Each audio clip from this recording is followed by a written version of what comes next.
Indo British advanced pain clinic నొప్పి మాయం surgery దూరం for appointments 9155515563. If in case ఒకవేళ మీరు మోడల్ కాకుండా రైల్స్ ఇండస్ట్రీకి రాకపోయిందంటే ప్రియా ఏం అవ్వాలనుకున్నా? నేనా? ఎస్. ఎవ్వరు అడగని క్వశ్చన్ ఈ రోజు మీరు నన్ను అడిగారు. Thank you so much. అడిగితే చెప్దాం అనుకున్నాను. నాకు పైలట్ అవ్వాలంటే చాలా ఇష్టం అండి. ఓకే. నాకు ఆ డ్రెస్ నువ్వు అట్లా కాదు, నాకు ఆ డ్రెస్ చూస్తే ఒక సినిమా హీరోని చూసినా కూడా నేను అట్లా అవ్వను. నేను ఎయిర్పోర్ట్ లో వెళ్తుంటే అంటే నా కళ్ళకి వాళ్ళు ఎంతో అందంగా కనిపిస్తారు. ఎందుకంటే నేను ఆ ఫీల్డ్ లోకి వెళ్ళాలనుకున్నాను. ఆ డ్రెస్ నేను వేసుకుంటే ఎలా ఉంటది అని అన్న ఆ ఇష్టం మీద నాకు ఫస్ట్ పైలట్ అవ్వాలనుకున్నాను. అదర్వైజ్ అది కాకపోతే అట్లీస్ట్ క్యాబిన్ క్రూ అవుదాము అని ఒక ఆ ఫీల్డ్ ఇష్టం నాకు.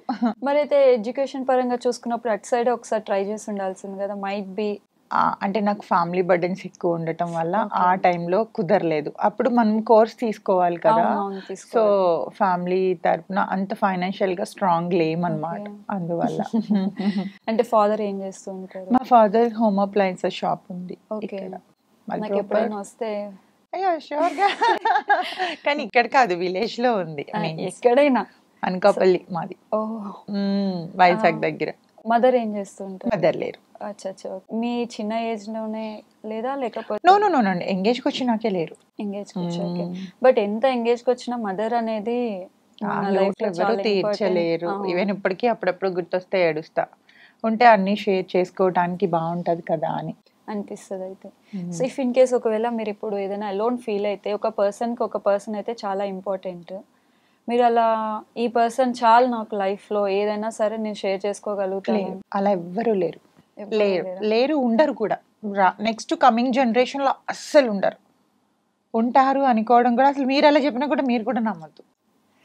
అంటే ఉండడం అంటే నవ్ డేస్ ఎట్లా అయిపోయినాయి అంటేనండి, నీకేంటి నాకేంటి. ఇప్పుడు మీరు నాతో మాట్లాడాలి అని అంటే నా వల్ల మీకు ఏమైనా యూజ్ ఉందా? ఫ్రెండ్షిప్ అని అనేది లేదు, ఒక రిలేషన్కి వాల్యూ లేదు అంటే పోను కూడా తల్లి పిల్లల సంబంధం కూడా ఇట్లా మెకానికల్గా అయిపోతుందేమో అని ఒక్కొక్కసారి నాకు భయం వేస్తుంది. యూజువల్గా అందరికన్నా మదర్ లవ్ చాలా గొప్ప ప్రేమ. దేవుడి తర్వాత అమ్మ ప్రేమే గొప్పది. కానీ కొన్నాళ్ళకి అంటే ఈ జనరేషన్లోని పిల్లల్ని చూసి సరే పిల్లలు మమ్మల్ని పట్టించుకోవట్లేదని తల్లి ప్రేమ కూడా కల్మషం అయిపోతుందేమో అన్న భయంగా ఉంది తెలుసా. అంటే యాక్చువల్గా నేను 90s ఆ టైంలో అంటే అప్పుడున్నట్టు ఇప్పుడు ఒక్కరు కూడా లేరు. నాకు ఊహ తెలిసిన టైంలోని చాలా హార్ట్ఫుల్గా, చాలా ఫ్రెండ్లీగా, అంటే మంచిగా మనం సాయం చేయాలి అంటే ఒకరికి అవతల నుంచి ఏమి ఎక్స్పెక్టేషన్ ఉండేది కాదు. ఇప్పుడు అట్లా కాదు, నీకేంటి నాకేంటి అంతే, ఇదే నడుస్తుంది, అంత మెకానికల్. అయితే మీరు ఫ్రెండ్షిప్ అంటే ఇప్పుడు ఎవరైనా వచ్చి జెన్యున్ గా ఉండి నాకు నీతో జెన్యున్ ఫ్రెండ్షిప్ కావాలంటే కూడా మీరు ట్రస్ట్ చేయడానికి లేదు. నమ్మను, నేను అసలు నమ్మను. నేను ప్రీవియస్ కూడా ఒక యాక్ట్రెస్ ని ఇంటర్వ్యూ తీసుకుంటే తను కూడా సేమ్ ఫ్రెండ్షిప్ అంటేనండి ఎంత ఫెడప్ అయిపోయి ఉండుంటే మేము మా నోట్లో నుంచి ఆన్సర్ వస్తుంది. అదే అర్థమవుతుంది. అది మీరు ఒక్కటేనా లేకపోతే మీకు సిస్టర్స్ ఆర్ బ్రదర్స్? బ్రదర్ లేరు, బ్రదర్ కూడా పాజిటివే. ఓకే. బ్రదర్ వాళ్ళ డాటర్ అండ్ సన్ కూడా నేనే టేక్ కేర్ చేస్తా ఉంటా. ఓకే. సో మీ మదర్ తీర్చలేంది మీరు? అదే అంటున్నాను, మన తల్లిదండ్రులు చేసిన కొంచెం మైనర్ మిస్టేక్స్ అన్న అవి మనం చేయకూడదు. అందుకని సో మనం అంటే దేవుడు కూడా మనకి భూమిపైకి పంపించాడంటే ఏదో ఒక మంచి పని చేయాలి కదా మనం. సో వాళ్ళ ఏజ్ ఎంత ఉంటుంది పిల్లలది? వాళ్ళది దానికి 20 years. బాబు ఇక్కడ ఉంటాడు, వైజాగ్ లో ఉంటాడు. మా నాతోనే ఉంటారు. ఓకే. సో నవ్ డేస్ ఎట్లా ఉన్నాయి తెలుసు కదా, కొంచెం మనం కాదు అంటే ఎవడు లైఫ్ ఇవ్వడు, కానీ నేను లైఫ్ ఇస్తాను నీకెందుకు, మదర్ ఫాదర్ లేరు కదా నేను చూసుకుంటాను అంటే ఆ ఏజ్ నమ్మే ఏజ్.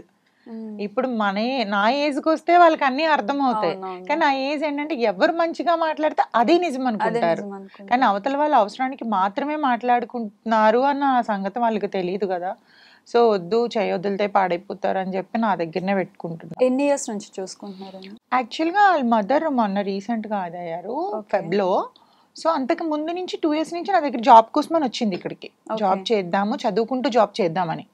సో ఆ జాబ్కి రావటం అదే అంటారు, మనం ఒకటి తలుచుకుంటే దేవుడు ఒకటి తలుస్తాడని చెప్పేసి ఆ టైంలో రావటం, వాళ్ళ మదర్కి హెల్త్ బాగోపడం, ఆల్ ఆఫ్ సడన్ గా అన్నీ అయిపోవటం, తను ఇంక ఇక్కడే ఉండిపోయింది. సో ఇంకా పంపించట్లేదు. ఇక్కడే నేను మంచి మ్యాచ్ చూసి పెళ్లి చేస్తాను నేనే.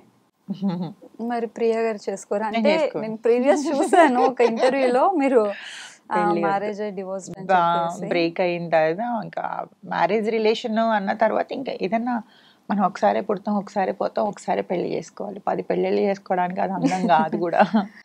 మరి అంటే మీరు ఫేస్ చేశారు లైక్ మ్యారేజ్ లైఫ్ ఎలా ఉంటుంది ఏంటి అనేది. సో దెన్ మీ పాప ఎవరైతే ఉన్నారో మంచి పర్సన్ ని చూస్ చేస్తా అంటున్నారు, మేనకోడలు మేనకోడలు చూస్ చేస్తానండి. చేస్తా చూస్తానంటే ఇప్పుడు అంటే ఒక 100 మెంబర్స్లోని ఒక్కరైనా మంచి వాళ్ళు ఉంటారు. కాకపోతే వాళ్ళ పేరెంట్స్ చెప్పిన దాన్ని బట్టి ఎట్లా నడుచుకుంటారు ఏంటని, అందుకే ముందు వెనక చూసి మనం మ్యారేజ్ చేస్తే మళ్ళీ బ్రేక్ అవ్వకుండా రిలేషన్ మంచిగా ఉంటారు. లైక్ మీది విన్నది ఏంటంటే 4 years లవ్, ఆ తర్వాత మ్యారేజ్ అని చెప్పేసి. అవును, 4 years లవ్. అంటే లవ్ అయినా 6 months కి మ్యారేజ్ చేసుకున్నాం, కలిసి ఉండడం 4 years ఉన్నాం. ఎందుకు అంటే ఎందుకు బ్రేక్ అయిందని చెప్పేసి? బ్రేక్ అవ్వడం ఏంటంటేనండి, యాక్చువల్గా తనకి అనుమానం ఏంటంటే ఈ మోడలింగ్ ఫీల్డ్ వల్లనే తనకి అనుమానం. సో ఇప్పుడు నవ జనరేషన్ ఎలా ఉంది అని అంటే, నేనైతే పాస్ట్ ఈజ్ పాస్ట్, అయిపోయింది ఏదో అయిపోయింది. ప్రతి మనుషులు చిన్న చిన్న పెద్ద తప్పులు చేస్తారు. అది పట్టుకొని మనం భూతద్దంలోంచి చూసి అవే మళ్ళీ రీకలెక్ట్ చేసుకుంటూ గొడవలు ఆడుకుంటే ఉన్న రిలేషన్ బ్రేక్ అయిపోతుంది. సో దానివల్ల తనకి ఒక 1 year వరకు చాలా నచ్చ చెప్పాను, అయిపోయింది ఏదో అయిపోయింది, వదిలేసే ఆ విషయాలన్నీ తేవద్దు అని. అంటే ఈ రోజు గొడవ అయితే 2 years బ్యాక్ గొడవ తీసుకొచ్చి గొడవలో కలుపుతారు. సో ఇంకా అది టార్చర్ ఎలా ఉంటుందో మీరు థింక్ చేయండి ఒకసారి. సో పగలనక రాత్రికి నిద్ర ఉండేది కాదు సరిగ్గా. ఏ టైంలో వచ్చి ఎట్లా ఏ మాట ఆడినా కూడా భయం. నేను ఓపెన్గా నా నోరిపి మాట్లాడలేకపోయేదాన్ని. ఇది మాట్లాడాలంటే మా పేరెంట్స్తో మాట్లాడనిచ్చేవాడు కాదు, మా బ్రదర్ వాళ్ళతో మాట్లాడనిచ్చేవాడు కాదు, ఇంట్లోంచి బయటకు వెళ్ళనిచ్చేవాడు కాదు, ఫ్రెండ్స్ని కలవనిచ్చేవాడు కాదు. సో ఇది ప్రతిదానికి అనుమానం. ఏ చిన్న గొడవతోని పెద్ద గొడవ అనమాట అది. అదేంటంటే ఒక 2-3 days తిండి మానేసి ఇంట్లో కొట్టుకొని అవి విసురుకొని అంత చిరాకు సిచ్యువేషన్. ఇంకెంతకాలం భరాయిస్తాను చెప్పండి అలాంటిది. పేషెన్స్ అనేది కొంతవరకే కదా ఉంటుంది మనకు కూడా. ఇప్పుడు ప్రెసెంట్ లవ్ ఎవరైతే లవ్ చేసినా కానీ లేకపోతే మ్యారేజ్ చేసుకునే వాళ్ళకి మీరు ఇచ్చే సజెషన్ ఏమన్నా ఉందా? మ్యారేజ్ అనేది చేసుకోక ముందే ఆలోచించండి, బట్ చేసుకున్నాక విడిపోవద్దు. నేనైతే అదే చెప్తాను. ఎందుకంటే ఒక 1 year ఫస్ట్ డీప్గా అబ్జర్వ్ చేసుకోండి ఒకరినొకరు. తొందరపడి పెళ్లి చేసుకొని అంటే మనం విడిపోతాం కానీ పేరెంట్స్ చాలా సఫర్ అవుతారండి. వాళ్ళు పరువు పోయి. అండ్ నిన్న మొన్న సమంత గారు చూసారా, డైవోర్స్ అయినండి, సెకండ్ హ్యాండ్, ఇది యూజ్ అయిపోయిన మనిషి అట్లా మాట్లాడతారు. అంటే మగాడు ఎన్ని పెళ్ళిళ్ళన్నా చేసుకోవచ్చు, ఆడది వన్స్ డైవోర్స్ అయిందనంటే దాన్ని నిజంగా ఒక సెకండ్ హ్యాండ్ ఒక పీస్లా చూస్తారు దాన్ని. సో అబ్బాయికి ఏం పోదు, అమ్మాయికే పోయేది. సో జాగ్రత్తగా ఆచి తూచి పెళ్లి చేసుకోండి. పెళ్లి చేసుకుంటే మాత్రం కష్టమైన నష్టమైన వాటితోనే కొంచెం భరాయించండి. అంటే మీరెందుకు విడిపోయారంటే ఇంత టార్చర్ ఉంటే వదిలేసుకోవచ్చు. అందుకని ఒక 1 year అబ్జర్వ్ చేసి అప్పుడు పెళ్లి చేసుకుంటే బెటర్. ఈ 1 year లో మనకు అన్ని తెలిసిపోతాయి, లోపతాపాలన్నీ, వాడి మైండ్ సెట్ ఏంటి, ఎలాంటి వాడు అన్ని అర్థమవుతాయి. బిఫోర్ మ్యారేజ్ కి మనం ఒక కొలిక్కి వచ్చామనుకోండి, సో పేరెంట్స్ని బాధ పెట్టే వాళ్ళం కాకుండా ఉంటామని నా ఒపీనియన్. మీరు ఇప్పుడు అన్నారు కదా లైక్ సెకండ్ మ్యారేజ్ అంటే ఆబ్వియస్లీ ఇలాంటి కామెంట్స్ వస్తూ ఉంటాయని చెప్పేసి. అంటే నా క్వశ్చన్ ఏంటంటే, ఇప్పుడు సెకండ్ మ్యారేజ్ అమ్మాయి మనిషి కాదా, లేకపోతే తనకి ఒక లవ్ కావాలి అనేది ఉండదా అనేసి. అంతేనండి. మరి విన్నారా సమంత గారు చెప్పింది? విన్నా. ఎందుకు నా లైఫ్ లో నేనే ఫేస్ చేస్తున్నాను కదా అవంతా. అంటే ఒక్క మ్యారేజ్ విడిపోయింది అని అంటే ఇప్పుడు అట్లా అయితే అబ్బాయి కూడా సెకండ్ హ్యాండ్ అవుతాడు. అంతే కదా. మరి వాడికి ఒక న్యాయం, మనకు ఒక న్యాయమా? ఈవెన్ నేను వదిలేసిన అబ్బాయి కూడా చక్కగా మ్యారేజ్ చేసుకున్నాడు మళ్ళా. ఈవెన్ నేను వదిలేసి ఆల్మోస్ట్ మాకు 7.5 8 years అవుతుంది. 8 years అవుతుంది. తను నేను విడిపోయిన 1 year లోనే పెళ్లి చేసేసారు వాళ్ళ అమ్మ నాన్న. అంటే ఇక్కడ తెలుసుకోవాల్సింది ఏంటంటే మగాడు ఆడది లేకుండా ఉండలేడు. ఇది మనం తెలుసుకోవాల్సిన నీతి ఏంటంటే ఇందులో వాడు ఉండలేడు, మనం ఉంటాం.